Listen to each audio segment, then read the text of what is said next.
Bom, olá pessoal. Na parte anterior da aula, né, a gente estava estudando decomposição, a gente viu lá a forma clássica de decomposição. Tá? Agora a gente vai ver a decomposição chamada STL. STL é a abreviação de Seasonal Trend Using Laws. Tá? Laws, eu vou assumir que a maior parte de vocês já conhece. Tá? Eu vou deixar um vídeo, tá? Que apresenta bem a regressão de Lawes, tá? Mas aqui para a gente vamos entender Lawes como sendo simplesmente uma técnica de suavização. Assim como a gente viu a média móvel, né, também técnica de Springer, que é bem conhecida, né? Lawes é uma técnica que é baseada em regressões locais, tá? É, Existe uma série de vantagens na decomposição STL quando comparada com a decomposição clássica que a gente viu. Ah, Primeiro, agora a sazonalidade, a gente vai ver ela como um processo dinâmico, né, que pode se alterar ao longo do tempo. É, Essa decomposição, ela vai conseguir lidar melhor também com outliers, né, quando você tem lá na série temporal um ponto que fica muito longe dos demais. Tá? Lá no R a gente tem que ativar, né, a estimação robusta para ter esse efeito. Tá? É, a decomposição STL, ela nativamente ela é só para decomposição do tipo aditiva. Só que, no entanto, se por acaso a gente quiser fazer uma decomposição multiplicativa, tá, a gente consegue de uma forma relativamente simples. Né? Se a gente assumir, então, que a gente quer uma decomposição nesse formato, tá? Se você aplicar o log na série, né, então o log, né, fica como sendo a decomposição do log da série fica sendo uma decomposição aditiva. Bom, então o que pode ser feito é simplesmente, se você quer uma decomposição multiplicativa, primeiro você aplica o log na série, né, e depois você aplica a decomposição STL no log.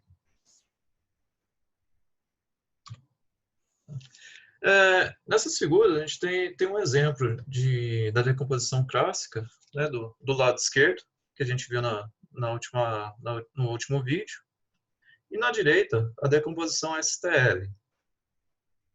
Bom, as vantagens são várias, né?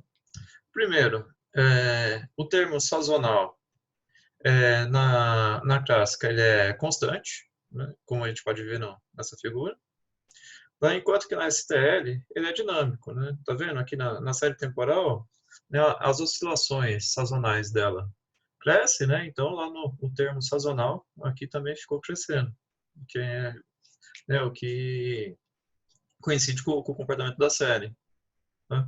O termo de tendência aqui nesse exemplo não deu muita diferença, mas geralmente a STL consegue também um comportamento de tendência melhor. Se vocês observarem, essa figura é um pouco mais suave do que a tendência que saiu da decomposição clássica. Tá? E aí, quando a gente compara os resíduos de uma com a outra, aí você vê que a diferença é muito significativa. Né? Aqui, na clássica, tinha sobrado sazonalidade nos resíduos, enquanto que na decomposição STL, o comportamento dos resíduos é muito mais próximo de um movimento aleatório, totalmente aleatório, né? Um ruído branco. Bom, lá no R, para usar a decomposição STL, já tem disponível nativamente a função STL. Tá? Os argumentos dela, o primeiro é a série temporal, né? O segundo argumento como você, na decomposição STL, é usado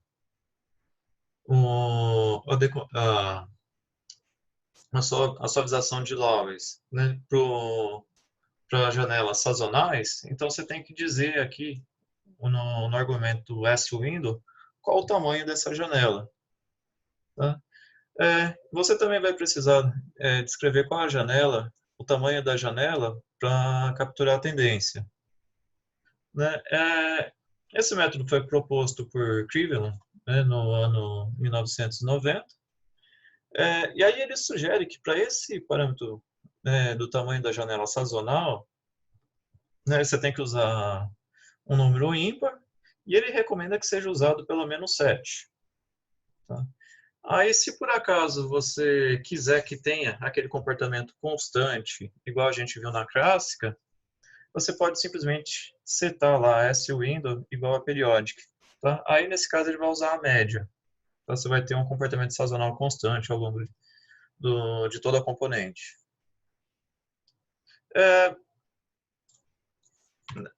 É, nessa função STL, obrigatoriamente você tem que passar qual o tipo do tamanho da janela sazonal que você quer. A janela de tendência, né, ele já existe um valor que ele trabalha por default. Tá? Ele faz uma conta lá e ele calcula, baseado no S-window e no tamanho da sua série, qual que seria um valor default. Tá? Mas você também pode setar valores. Basicamente, tanto para S-window quanto para T, valores menores, né, do tamanho da janela faz com que a componente acompanhe mais rapidamente os movimentos da série, né, que você acaba tendo mais ruído na componente sazonal, enquanto que maiores valores ela fica mais suavizada, né, só que por outro lado não acompanha tão bem a série. A ideia sempre de ajustar o S e o T é olhar para os ruídos. Né? Você vai procurar S e T de modo que os ruídos permaneçam próximos de que o, que o termo que o resto, né, fique próximo de um ruído branco. E você ainda tem aqui a opção de fazer estimação robusta, né, para trabalhar melhor com outliers. Bom, eu vou abrir aqui o R e a gente vai testar alguns exemplos. Tá? Então vamos lá, vou considerar aquela série que a gente já estava trabalhando, né, a Air Passengers. Bom, apesar dele recomendar que você usa, né, no argumento swindow pelo menos 7, a função aceita tamanho de janelas menores. Tá? Eu vou plotar aqui com 13 e com 5, só para vocês verem como fica. Tá? Bom, aqui a gente vê que o termo sazonal, né, ele acompanha bem o movimento da série. Né? Só que, por outro lado, quando você olha no ruído, você percebe que ainda sobrou um certo comportamento sazonal, ou seja, essa decomposição não ficou legal. Se a gente fizer isso com 5, tá? Agora ele ficou melhor, né? Já não tem aquele comportamento sazonal, não ficou tão claro, mas com 7 eu acredito que vai trazer um resultado ainda melhor. Tá? Perfeito, né? Com 7, me parece agora que o termo de ruído ficou totalmente aleatório. Bom, e você ainda pode testar valores maiores, né? Perceba que conforme você vai aumentando, né, o comportamento da sazonalidade vai ficando mais próximo de ser constante. Tá? Vamos olhar com 11, com 13, tá? Até que se a gente colocar periodic, tá? Ele fica totalmente constante. Bom, e vamos aproveitar e também fazer a decomposição multiplicativa usando aquele esquema do log que eu comentei no slide anterior. Tá? Então, o primeiro passo, a gente calcula o log da série. Tá? Eu vou aqui plotar, então, log. Tá? Percebam esse comportamento. Quando você calcula o log, né, muitas vezes, quando a série tem um padrão, tá, de oscilação que cresce ao longo do tempo, conforme a série cresce, o padrão de oscilação dela aumenta, o log pode te ajudar. Né? Como nesse caso. Aplicando o log, vocês percebem que agora o padrão de oscilação, tanto aqui no início da série quanto no final, né, durante toda a série, ele permaneceu muito perto de ser constante. Tá? Esse comportamento, obviamente, vai ajudar, né, a função STL. Tá? Vai ficar mais fácil para ela. Então, vamos lá. Né, como ele ficou perto de ser constante, eu vou usar swindow agora igual a periodic. Vamos plotar para ver. Tá? E aqui está o resultado. Então, isso aqui seria equivalente a uma decomposição multiplicativa via STL. Bom, voltando para os slides.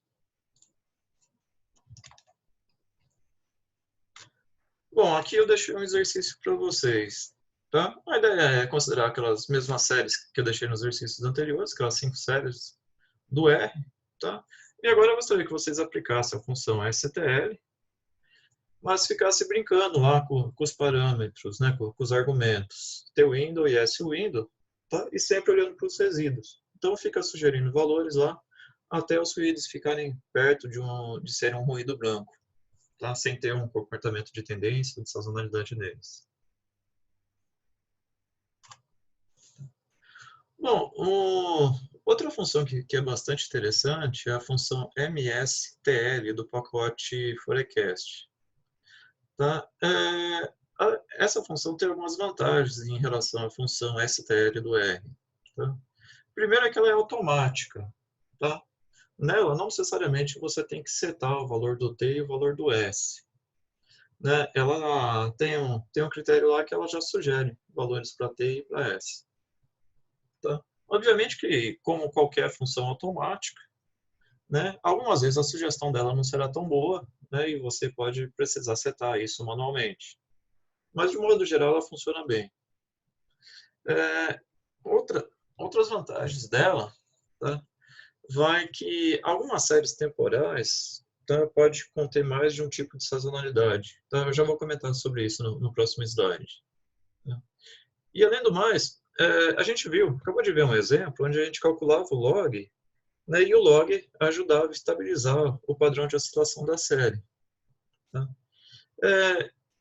Algumas vezes, simplesmente só o log não vai resolver, mas você tem a transformação de Box-Cox.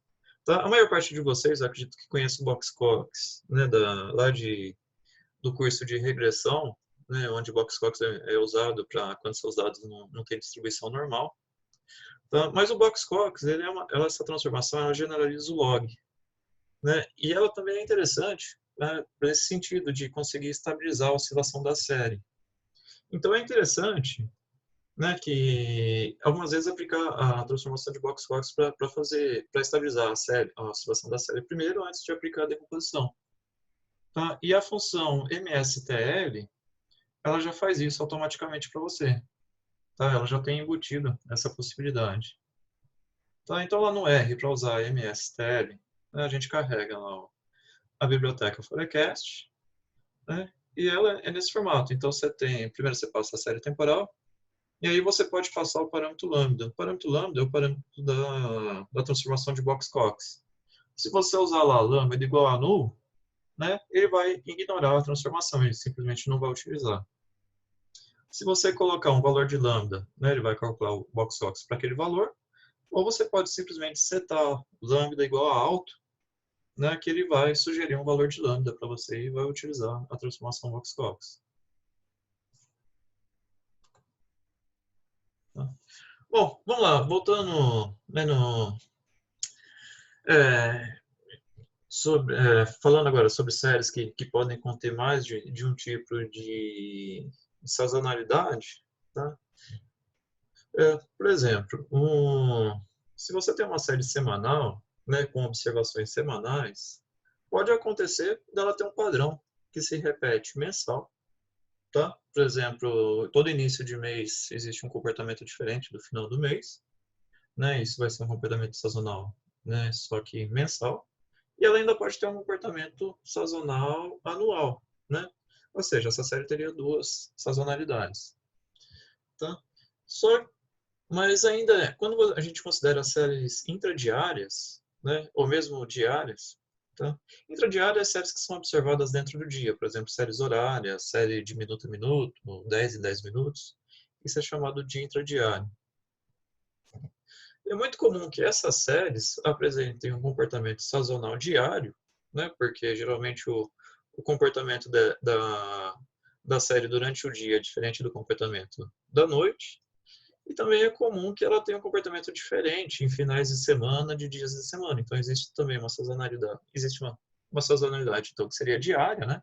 Como ela se comporta diferente durante o dia e durante a noite. E também o comportamento semanal, né? Sazonal, né? De período semanal, porque em finais de semana ela se comporta diferente dos dias da semana. Tá? Esse aqui é um exemplo muito interessante onde isso ocorre. tá? Essa é a série Taylor, né, do pacote Forecast também. Nessa série, a gente tem observações de meia em meia hora da demanda de eletricidade na Inglaterra e no país de Gales. Tá? Essa série contém aproximadamente 13 semanas de observações. Tá? E ela é observada de meia em meia hora. Então, para cada dia, você tem 48 observações. Aí, quando a gente observa ela, né, a gente vê muito bem esse padrão, que durante o dia, né, óbvio, o consumo de energia é muito maior, à noite ele cai. E isso se repete todo dia. Né? Quando chega o fim de semana, o consumo de energia, você tem uma série de fábricas que são fechadas, né? O consumo de energia no fim de semana, né? Ele diminui, tá? Além de, tudo bem, o consumo é maior no período de dia do que à noite, mas de um modo geral você tem uma quebra, né? O consumo no final de semana é menor. E isso se repete semana a semana, tá? Então vamos ver como a função MSTL se comporta para essa série, tá? Bom, aqui então usando a MSTL, né? Na primeira linha a gente tem a série temporal original. Na segunda linha a gente tem lá a componente de tendência. Né? Apesar de ter dado, né, aparentemente uma queda grande aqui, quando você olha a escala, a gente percebe que a queda não foi tão grande assim. Né? Na componente de tendência ela simplesmente caiu lá de algo próximo de 30.000 megawatts para 28.500, ou seja, essa escala aqui tá pequena, né, para a oscilação da série. Quando a gente olha o padrão aí, né, a função MSTL aqui ela encontrou dois padrões sazonais. Né? Um padrão sazonal ela encontrou com um ciclo de tamanho 48, como a série observada é de meia em meia hora, em um dia você tem 48 observações. Então a sazonalidade diária tem ciclo de tamanho 48 para essa série, né? Que é essa componente que ficou aqui, a componente de sazonalidade diária. A outra componente que ela encontrou tem ciclo de tamanho 336. Tá? Isso corresponderia a uma semana. Tá? Então, aqui, essas componentes é o padrão de repetição semanal. Aqui fica bem destacado ó, os finais de semana, né? A segunda, terça, quarta, quinta e sexta. Tá? E aí o que sobrou o resíduo de tudo isso, né? Que aqui no caso teve um comportamento bastante que parece bastante bom. Tá? Bom, e para fechar então, né, como exercício 4, eu queria que vocês dessem uma olhada lá na série Calls, né, do pacote FPP2. Nessa série, né, são observações do volume de ligações em um call center de um grande banco dos Estados Unidos, né, e ela é observada de 5 em 5 minutos. Tá? Mas como essa série lá ela é bastante grande, vocês podem olhar só as primeiras 4 semanas. Tá? Eu deixei aqui o comando para vocês cortarem. Né, Desculpa, para vocês olharem só as últimas 4 semanas. Não, desculpa, só as primeiras 4 semanas mesmo. Tá? Então, eu deixei aqui o comando para vocês cortarem as primeiras 4. E aí, eu gostaria que vocês comparassem lá o resultado que sai da decomposição STL, né, usando a função STL do R, com a função MSTL, né, do pacote Forecast. Tá? O que vocês vão notar lá, que eu espero que vocês notem, é que a STL ela só vai conseguir encontrar um tipo de sazonalidade, né, que no caso vai ser a sazonalidade diária. Enquanto que a MSTL, né, de novo, ela vai conseguir encontrar duas sazonalidades. Ela vai encontrar um padrão que é diário e um padrão que é um ciclo semanal. Bom, é isso então, pessoal. Bons estudos para vocês. Até mais.